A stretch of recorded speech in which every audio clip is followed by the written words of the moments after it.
Hello Bournemouth fans, hope you're having a good start to the week, and this is our latest video, the AFC Bournemouth Weekly, where I'll be joined by a fan very soon. We'll take a look at the news coming out of the club in the last 7 days and what's coming up. But please hit that subscribe button. Within no time, we went past 500 and we're on our way to 550. So thank you very much for that. Make sure you give us a thumbs up. If you enjoy the video, give us a like and hit the notification bell to be notified when new content is out. But let's get my latest fan on. Let's go through the top 10, the AFC Bournemouth Weekly.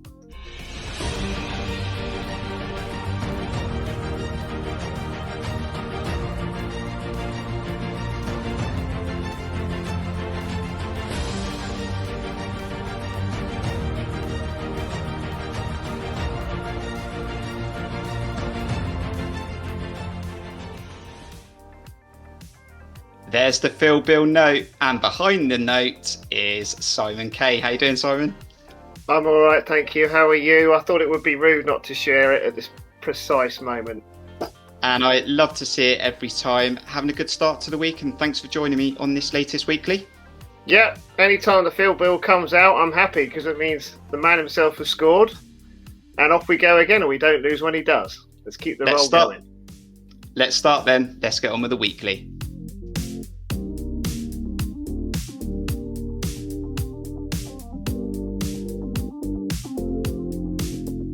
Sort of mentioned this on the last weekly because it came up just as we were recording, and that was Sam Surridge on his way to Stoke, and that was confirmed.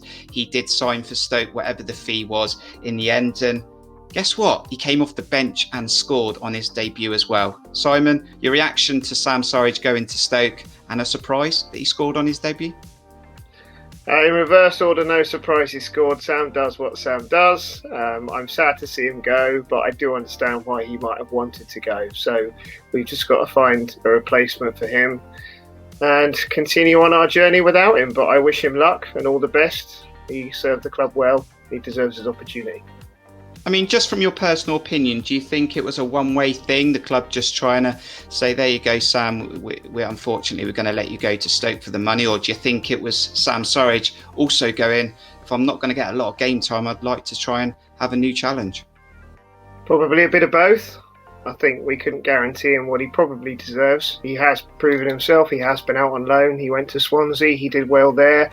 He's proven he can do a job when he comes on in multiple formations. He gets in the right places, and I'll miss him as an option. But at the end of the day, if someone really doesn't believe they've got opportunities here, then I think they've got to find that elsewhere. And if the price is right, the price is right.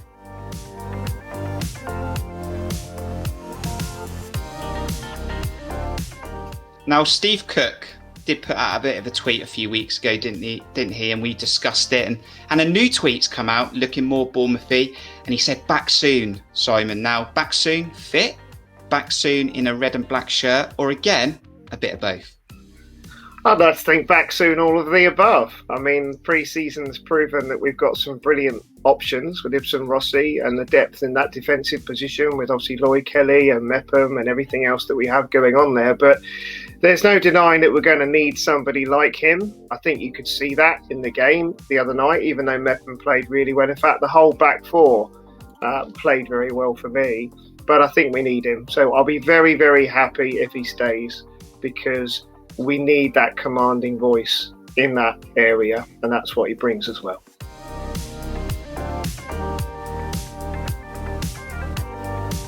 AFCB TV Live. Now, they released some information on this. You can check it out on the website.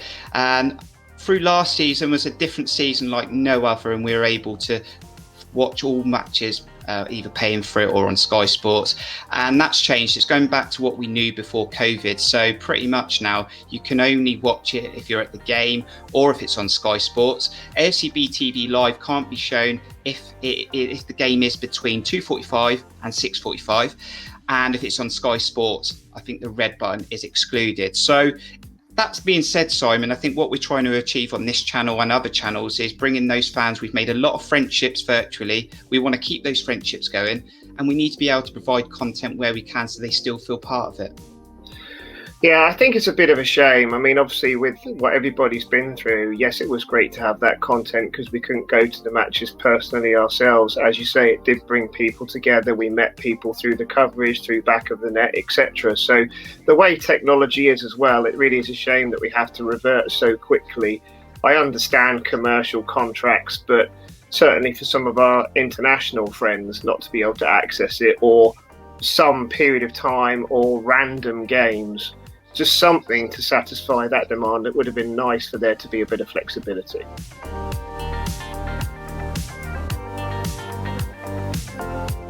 Jefferson Lerma. Now, we're all a bit worried. Is he going to stay? Is he going to go? Not so much talk like the Danjuma, but he did have a bit of an interview with the club. Again, you can see this on the club website. And they had a bit of a conversation with him. And he spoke about having time with his family this pre-season, not going to Colombia, a new baby. He said he's happy. He's enjoying training. He's enjoying training under Scott Parker.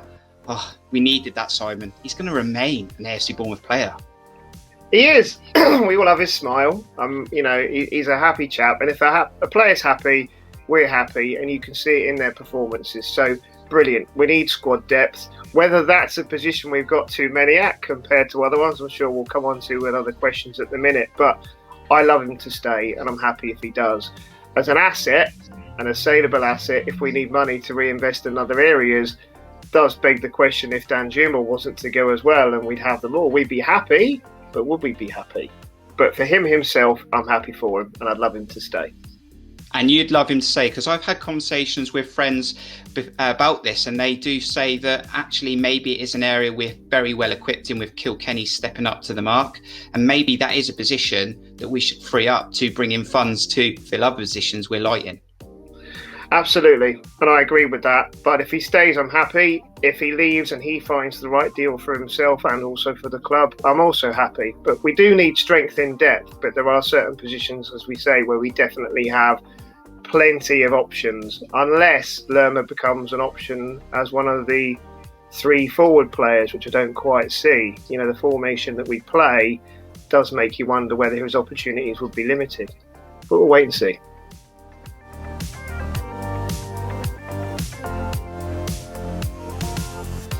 A 2-2 draw, opening championship game of the season, fully seated stadiums almost. We were there, myself and Simon, and we got to saw a really great game for the neutral and for the fans. Let's get your thoughts on that, Simon, then. 2-2. Let's focus on the senior players for the moment, and we'll come to the youngsters in a bit. But Chris Mepham came back into the side, Lloyd Kelly captained the team, and then Dom Solanke sort of held the line up top as well. What was your thoughts on that 2-2 draw? Well, if we're going to start with the players and go through those, I think Lloyd Kelly, even though I personally prefer him still potentially as a left-back bombing forward, but we'll see what Leaf does. But in that position, very authoritative, very calm, very assured, and very excited about the future for him in that position. In terms of Mefs, he did great.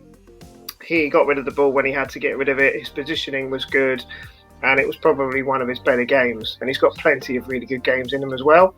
Dom was Dom. The overall performance was great. I was happy with a draw. I just didn't want to lose.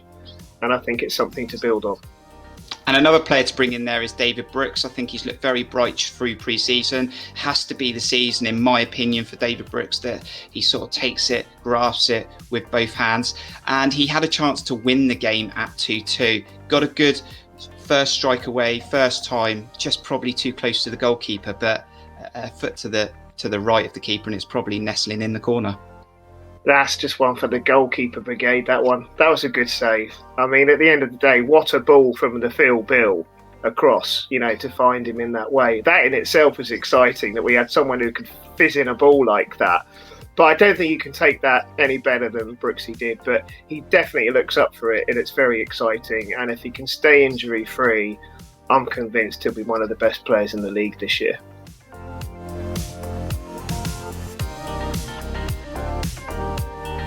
Sort of keep our focus still on that West Brom game, but let's have a look at some of those youth players that got their opportunity after impressing in pre-season. We had Jordan Zamora started left back because of injuries. Jayden Anthony picked up left wing, And then we had Gavin Kilkenny, who was playing that holding role. I thought Kilkenny on the ball, Simon, we know what he can do. I think we've seen it enough. We've heard about his potential as well over the last few years. I think personally, off the ball, he needs to strengthen up a little bit more time in the gym, but that to come.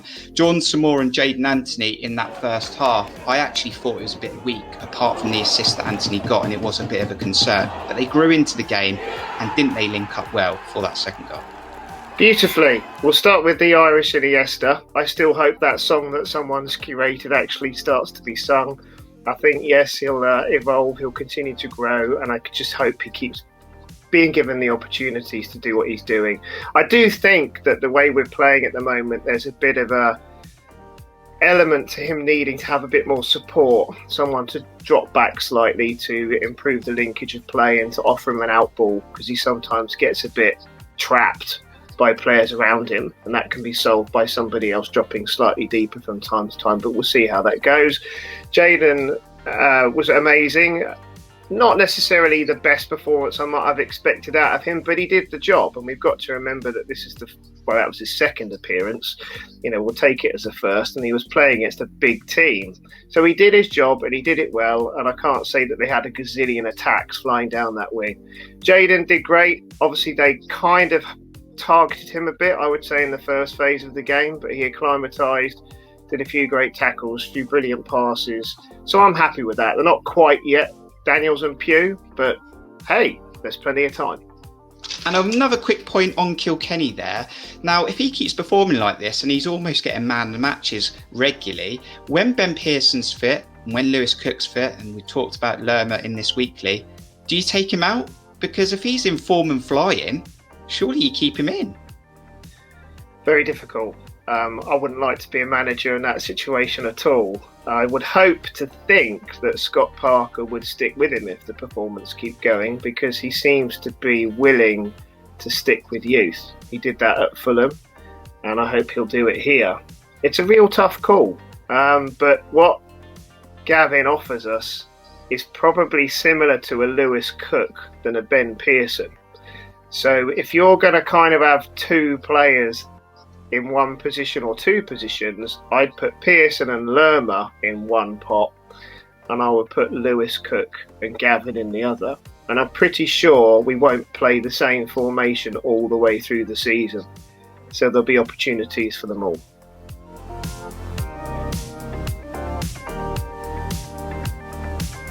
Sort of the last point, we're going to focus still on that West Brom game. We don't want to knock him down, but we have to talk about it, and that's Mark Travers. For me, I don't think he's the keeper we need right now if we're talking about top half of the table and playoffs. I think he needs a loan. It did Ramsdale no harm, and he's not really had that loan that he probably should have had a couple of seasons ago. Didn't command his area. I think they targeted that West Brom in the game, probably after seeing the goal that we conceded against Chelsea in the friendly. I think we need to fill this position, and I think Travers needs to go out on loan. What do you think, Simon? I tend to agree with the overall sentiment. I think Travers is at the stage where he deserves an opportunity. I think he's been unfortunate not to get a low move before now. We saw how that worked for Aaron Ramsdale when he went out to Wimbledon. He got that opportunity, and I think Travers needs that. There's no denying when you watch us play, and this is something that has been the case for a short period of time, you need vocal bosses on the pitch. You need 3 or 4 wailers who are always shouting, and that's more important than anywhere else on the pitch than in defence. And obviously, if we take last season, Beggs was very vocal, very dominant. He bossed his area. You had Steve Cook there, who was dominant in winning headers. He bosses the area. You could see against West Brom we were weak, both vocally but also with bosses in the area. We didn't have a Steve Cook to be vocal, and unfortunately Mark isn't that yet. I think he's got a brilliant future ahead of him, and he will always save you a goal. I think his shot stopping prowess is brilliant, and he's high in marks where that's concerned, but we need a more dominant keeper in that 6-yard box, so I think we should find another keeper. Are we highlighting this and enhancing this because of the goalkeepers that have been before him? Begovic, Ramsdale and Boric. They've been so good, and so vocal and strong, like you said, that it's making it more easy for us to potentially be critical about Travers in his early career? Not for me. I think you always need to have a goalkeeper that is willing to come for those difficult balls. And, if they're kind of on the edge of your 6-yard box, there's kind of areas where it's like, is it yours? Is it theirs? Is it whoever's? You've got to expect your keeper to come. And I think that's how it looked to me on the first goal that West Brom scored, is it was kind of a little bit half-hearted. Was he coming or was he not? And that always causes problems at this level. So he can probably be coached that, but I'm not sure we have the time with our objectives to wait for him to boss the area that bit more. But he's a great keeper, as I say, and he has a really bright future ahead of him.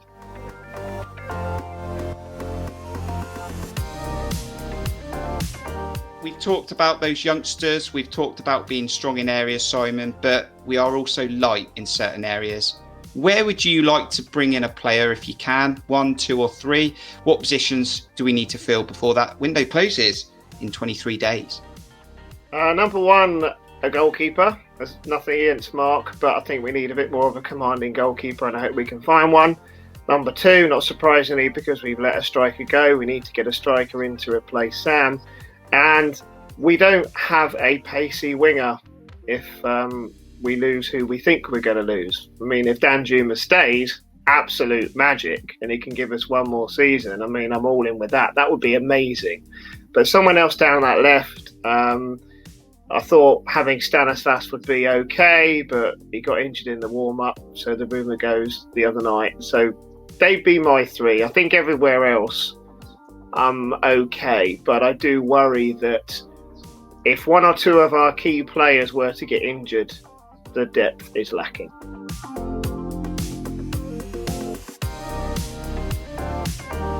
First away game of the season, that'll be at the City Ground, Nottingham Forest. Let's get an early preview from Simon then. And last season, we probably expected to do better when we went there.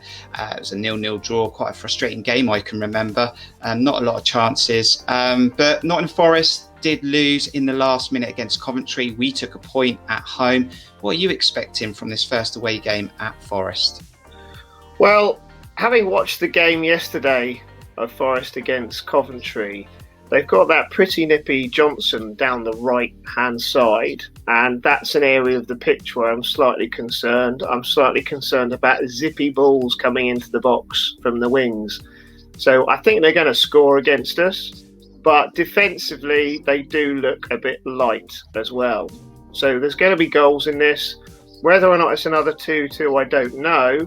But if we turn up and we give it everything we've got, like we did in that first game, I think we can win.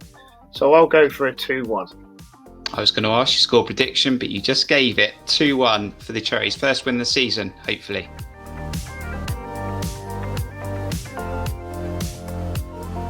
Number 1, Simon, wasn't meant to be on the weekly, and my phone lit up just as we started to record, and there is a third kit. We weren't sure if it was coming. I'm not sure you've had a really good time to have a look at it yet, Simon, but we're going to bring it on the screen. So the third kit has been released, and let's get a raw reaction from Simon Kay. Your third kit is this AFC Bournemouth third kit. Now that is a third kit.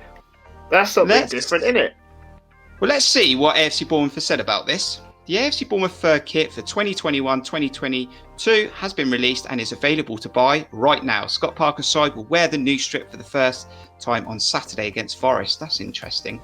The kit pairs digital with natural in a cactus green jersey with a contrast printed front graphic which evokes a striking on-pitch visual, combined with a vibrant safety yellow embroidered diamond 2-colour crest and an AFCB back neck sign-off, featuring a rib crew neck with tonal V insert, dropped back shoulder and hem, license label, and a micro eyelet back panel to wick away sweat, if I've said that right. And all I'm thinking about, Simon, there, and I'll bring it back on the screen, is if we're having a bad performance, I hope the players don't go into hiding with a camouflage shirt. Do you know what my first reaction was with the Phil Bill there? I thought, interesting colour choices. They've been looking at the Phil Bill. A looks pretty good in it, though, doesn't he? I mean, sometimes you've got to look at how the players come across, and I think Phil looks pretty good in that. It's an interesting one. I don't know what mark I'd give it, but, on first reaction, I was like, what the hell is that? But actually, I kind of strangely like it. What is that, military green? I guess there's the khaki kind of elements there.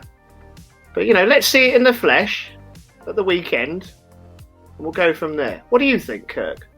Well, we did the kit release, didn't we? We did the home and away, and we had Sammy Nell on. You can see that on the channel in the playlist somewhere. I'll give that a rating of about 5. Raw reaction, not quite sure. Bit surprised. As I said, looks a bit like a camouflage kit. A bit military, like you said. Don't know. I'm just more disappointed we're not wearing the second away, the away shirt for the game at Forest. I mean, why is that taking precedence over our second shirt? I guess because Forest playing red and white, so we can't have white. So we have to have something, crazy like that. I mean, we're going to Nottingham, Sherwood Forest and all of that. If it goes wrong, they're not far away, are they? Where's your rating then? You did the ratings on the previous kit release. What's your rating for this one? I don't know. I strangely like it. I'm going to say 7. I'll wait. As I say, I'll wait and see it in the flesh. But I'm going with a 7 now. I wasn't like, bleh. It was kind of like, ooh. You know why? It's because you're used to finding golf balls in trees. That's why. I think you spend too many time in trees. So you got the wrong man there. I think you're going to have word with Hensman. Must be Steve. Must be Steve. So that's your AFC Bournemouth Weekly, the top 10. Let us know your thoughts in the comments. Do you like that third kit that we've literally just seen? What players would you bring in? How many transfers do we need? And will some of the players stay that we've talked about? Simon, been great to have you on the channel as always. Enjoy the rest of your week. Thank you, and you too. Keep up the great work. Thank you to the Cherries that have watched this video. Please give us a thumbs up. We really do appreciate it. Hit that subscribe button if you're not a subscriber already to Cherries Red Army, and hit that notification bell. But until the next video, more previews coming your way for Forest and the Phil Bill. We'll see you on the next video. Up the Cherries.